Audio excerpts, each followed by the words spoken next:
Chapter 1 Had a Dream. Beside the River, February 28th, 2026, Ottawa, Ontario. The radio was quietly playing Wild Horses. The Stones. The Ottawa River looked as if it had given up on being ice but had not yet committed to being water.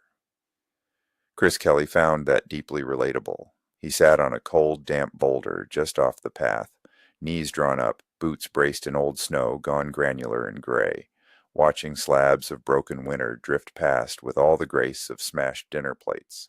The river moved with slow, grinding patience, shouldering its way between Ontario and Quebec as if borders, governments, and human arrangements were all temporary inconveniences. Topher respected that. He respected most things that kept moving. A wet wind came off the river and found the gap between his collar and scarf with the malicious precision of a safety inspector spotting a missing wheel chock. He hunched deeper into his jacket, brought the joint to his lips, and took a careful pull while angling his body away from the walking path. There were rules. Well, there were laws, technically. And then there were rules, and then there were the private moral arrangements a man made with himself when he was 57, cold, dissatisfied, and quietly smoking beside a river before noon. Topher's rule was simple: bother no one. Cannabis, tobacco, music, whiskey, grief, all of it, in his mind, belonged under the same basic code.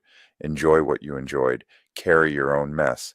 Don't make other people breathe your choices unless they had asked to stand inside them. Smoke went downwind, never near kids, never near someone eating, never near anyone who looked like they had trained for a marathon and might weaponize lung capacity in a lecture. Same went for cigarettes. No butts on the ground, no clouds in shared air, respectful distance, low profile, no drama. The wind immediately betrayed him. It curled around his shoulder, took the smoke in both invisible hands, and carried it directly toward a cyclist in fluorescent yellow who had just come around the bend with the grim intensity of a man commuting against both weather and joy. The cyclist coughed once, not a real cough, a theatrical cough, a cough with punctuation, a cough that contained a municipal complaint form. "Sorry," Topher called. The cyclist did not slow. "Sorry to the whole river, then," Topher muttered, rotating on the rock like a guilty weather vane. A goose standing near the shoreline watched him with one black eye. "Oh, don't start," Topher said. "You people shit on sidewalks." The goose remained unmoved by this legal argument. Topher took another small pull and held it just long enough to feel the edge come off the morning. Not enough to get stupid, just enough to soften the hard corners. There were too many hard corners lately. Ottawa had hard corners. The cold had corners. The government buildings had corners. His little apartment had corners. His job had corners. Even the industrial training yard had corners, though most of his students seemed determined to discover them with the trailer.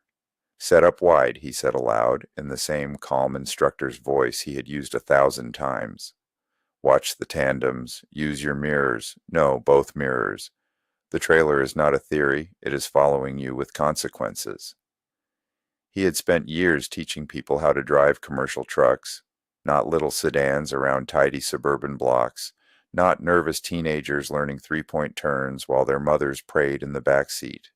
Topher taught people to handle weight, air brakes, pre-trip inspections, coupling and uncoupling, alley docks, offset backing, mountain grade theory, load security, space management, blindside mistakes that could turn expensive equipment into modern art. He taught men and women who wanted a trade, a wage, a way out, a way up, or sometimes just a way to keep moving. Some were young and cocky. Some were middle-aged and terrified. Some had driven pickups their whole lives and thought that meant a loaded tractor-trailer would respect them. It never did. The truck always told the truth. So did horses. That thought arrived uninvited and stayed. He should go home soon. He had paperwork to mark, logs to review, a student file to update, and a message from a dispatcher turned trainee who still could not reverse without treating the steering wheel like a roulette table.